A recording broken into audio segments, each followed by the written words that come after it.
இதற்கிடையே காங்கிரஸ் கட்சியிலிருந்து மூத்த தலைவர் திரு பீட்டர் அல்போன்ஸ் நம்மோடு இணைந்திருக்கிறார். இணைந்தமைக்கு நன்றி திரு பீட்டர் அல்போன்ஸ். ராஜ்யசபா தேர்தலுக்கான நேரமும் நெருங்கிக் கொண்டே இருக்கிறது. இன்னைக்கு இறுதி வடிவத்தை எட்டி விடுமா அப்படிங்கிற எதிர்பார்ப்பு தான் அனைவர் மத்தியிலும் இருக்குது. நீங்க இந்த பேச்சுவார்த்தை எப்படி பார்க்கிறீங்க? இது ஒரு நல்ல முயற்சி என்றே நான் நினைக்கிறேன். கடந்த 2 நாட்களாக பல்வேறு யூகங்களும் சந்தேகங்களும் கிளப்பப்பட்டு வந்த சூழ்நிலையில இது ஒரு பாசிட்டிவ் சிக்னல். அதைத்தான் நான் பார்க்குறேன். அன்னை சோனியா காந்தி அவர்கள், தலைவர் மல்லிகார்ஜுன் கார்கே அவர்கள், எங்கள் இனிய தலைவர் ராகுல் காந்தி அவர்கள் எல்லாரும் சேர்ந்து பேசிதான் ஒரு நல்ல செய்தியை தான் சொல்லி அனுப்பியிருக்க வேண்டும். அந்த செய்தியை தான் இன்றைக்கு நம்முடைய மேனாள் நிதியமைச்சர் சிதம்பரம் அவர்களும் தமிழக காங்கிரஸ் கட்சியினுடைய தலைவரும் எடுத்துக்கொண்டு நம்முடைய முதலமைச்சர் அவர்களை சந்திக்க சென்றிருக்கிறார்கள். முதலமைச்சர் அவர்களும் காங்கிரசின் மீதும் தலைவர் ராகுல் காந்தியின் மீதும் அன்னை சோனியா காந்தியின் மீதும் மிகுந்த மரியாதையும் மிகுந்த அன்பும் பாசமும் கொண்டவர்கள். இந்த 2 இயக்கமும் ஒன்றாக இருப்பது தமிழகத்திற்கு மிகவும் அவசியம். இந்திய திருநாட்டிற்கு அதைவிட மிகப்பெரிய தேவை. ஆகவே இந்த சக்திகள் ஒன்றாக இருப்பது தமிழக மக்களுக்கு ஒரு மிகப்பெரிய அனுகூலமாக இருக்கும். ஆகவே இந்த கூட்டணி தொடர வேண்டும் என்றுதான் என்னை போன்றவர்கள் நினைக்கிறோம். தனிப்பட்ட முறையில எதையும் எதிர்பார்க்காம இந்த கூட்டணி வெற்றி பெற்று தமிழக மக்களுக்கு அடுத்த 5 ஆண்டுகள் ஒரு நல்ல ஆட்சி நம்முடைய முதலமைச்சர் தலைமையில கிடைப்பதுதான் தமிழகத்திற்கு நல்லது. அதற்கு காங்கிரஸ் கட்சி உறுதுணையாக இருக்க வேண்டும் என்பது என்னை போன்றவர்களுடைய விருப்பம், வேட்கை. ஆகவே இந்த முயற்சி திரு ப. சிதம்பரம் அவர்கள் மேற்கொண்டுள்ள முயற்சி வெற்றி பெற வேண்டும் என்று நான் மனப்பூர்வமாக விரும்புகிறேன், இறைவனை வேண்டுகிறேன். நிச்சயமாக இப்போ காங்கிரசின் மூத்த தலைவர்கள்லாம் சொன்னப்ப தாவேகாவுடன் கூட்டணி அப்படிங்கிறதே நூற்றாண்டு கண்ட காங்கிரஸ் கட்சிக்கு பொருந்தாத ஒரு விஷயமாக அமைந்திருக்கிறது. அவருடைய கொள்கை என்ன, அதுபோல சிந்திப்பதே ஒரு தற்கொலைக்கு சமம் என்கின்ற மாதிரியான ஒரு காட்டமான விஷயங்கள் எல்லாம் முன் வச்சிருந்தாங்க. ஏன் திமுகவுக்கும் காங்கிரஸுக்கும் இடையேயான அந்த கூட்டணி என்பது பொருந்திய கூட்டணியாக அமைஞ்சிருக்கு? அது ஒரு இரு கட்சிக்கும் ஒரு பலம் வாய்ந்ததாக, முக்கியமா காங்கிரஸுக்கு அது உறுதுணையாக அமைந்திருக்கக்கூடிய விஷயமாக ஏன் அமைஞ்சிருக்கு? இல்ல, இப்ப அடுத்த 5 ஆண்டுகள் மிக முக்கியமான ஆண்டுகள்.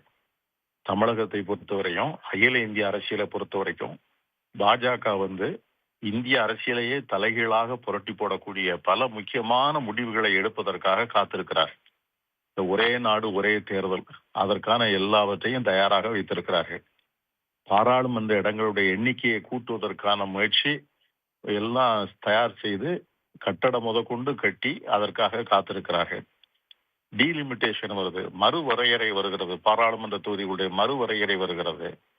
அதை போல காஸ்ட் சென்சஸ் வருகிறது. இது எல்லாம் தமிழகத்தினுடைய எதிர்காலத்தை அடுத்த 1/4 நூற்றாண்டுக்கு அதிகமாக பாதிக்கக்கூடிய மிகப்பெரிய விஷயங்கள்.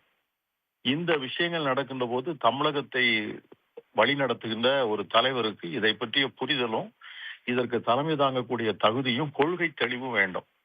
என்னை பொறுத்தவரை நான் அப்படிப்பட்ட ஒரு தலைவராகத்தான் நம்முடைய முதலமைச்சரை பார்க்கிறேன். அதே நேரத்துல இந்த போராட்டத்தை அகில இந்திய அளவில் அழிப்பதற்கான தைரியமும் துணிவும் ராகுல் காந்திக்கு மட்டும்தான் உண்டு. அவர்தான் இந்த மாநிலங்கள் அவர்தான் மொழி, சாதி, மதம் என்ற எல்லையை கடந்தவர். ஆகவே இந்த 2 தலைவர்களும் ஒன்றாக இருப்பது இந்தியாவுக்கு நல்லது, தமிழகத்திற்கும் நல்லது. முக்கியமாக இந்த காலகட்டத்தில். ஆகவேதான் என்னை போன்றவர்கள் வரக்கூடிய காலத்தினுடைய முக்கியத்துவம் என்பது இந்த 2 தலைவர்களும் ஒன்றாக இருப்பது அவசியம் என்று எண்ணுகிறோம். நிச்சயமாக அதுதான் நாடாளுமன்ற தேர்தலில் எதிரொலிச்சிச்சு.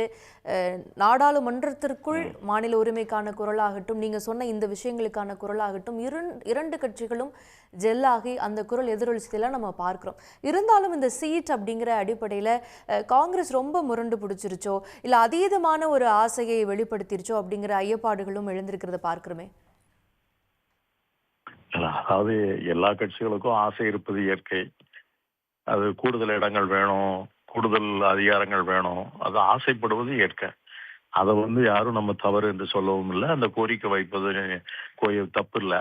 அந்த கோரிக்கைகளை எவ்வளவு தூரம் திராவிட முன்னேற்ற கழகம் ஏற்றுக்கொள்ள முடியும் என்பதற்கு அவர்களுக்கும் ஒரு ஒரு வரமுறை இருக்கிறது. ஆகவே என்னைக்குமே அரசியல்ல இதை போன்ற பிரச்சனைகளை பேசி தீர்க்க முடியும். கடந்த காலத்துல பேசி தீர்த்திருக்கிறோம், எதிர்காலத்திலையும் பேசி தீர்க்கலாம்.